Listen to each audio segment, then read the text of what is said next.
xayow faaraxow hadal rag waa loo xutubiyaaye nixiishood lebaanahay haddaan lay xistiyahayne xabiib baan ahaa jeer kufriga laygu xaasidaye adna xaashibaadii la timid xaakin soo diraaye xaddigii adduunyada haddaad xoola iga dooni marna anigu kama xiistiyeen xaal aad leedahaye inaan ku xafgooyaan jeclaa geel xawaar badane kumaan yaal xawaadaan lahaa xawdu sii mariye markaad xiinfiniin dhamacday baan ka xanuunsadaye walaalow xirgiga qaarkii waa lagu xujoobaye waxaan kugu xutubiyaaba waa xuradanahaye nin kalaan xafidaba adaan xayda ka rogaye xigto iyo qaraabiyo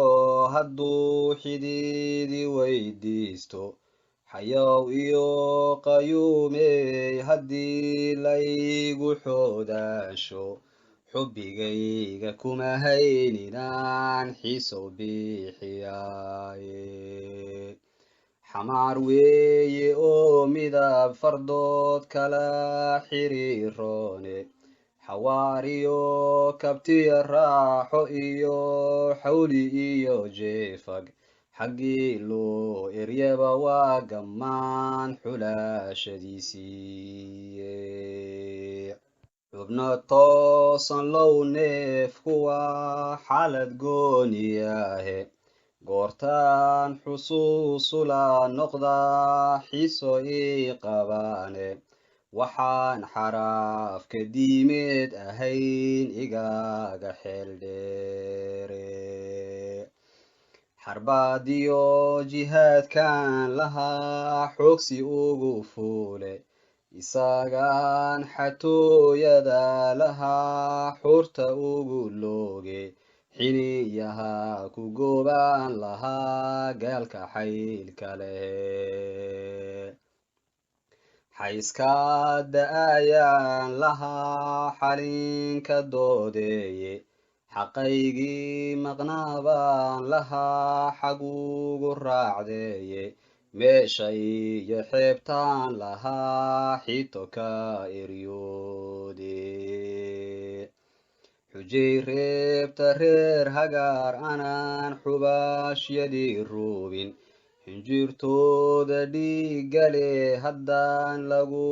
xaraaraysan xaqa maquuqiyo haddaan xaaluf lagu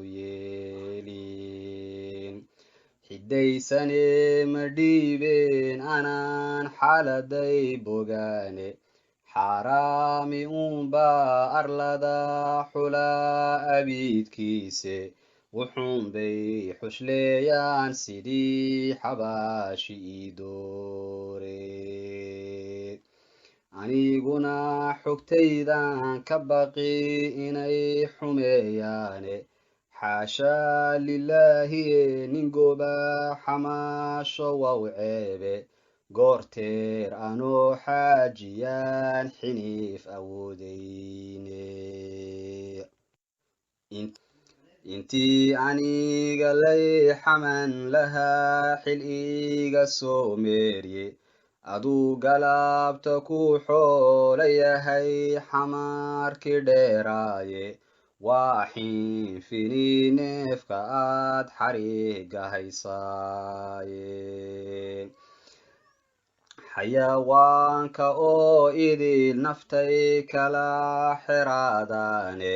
mar hadduu suldaan igu xillihii igaga xayndaantay xarigiisa qabo aadmi kale kuma xurmeeyeene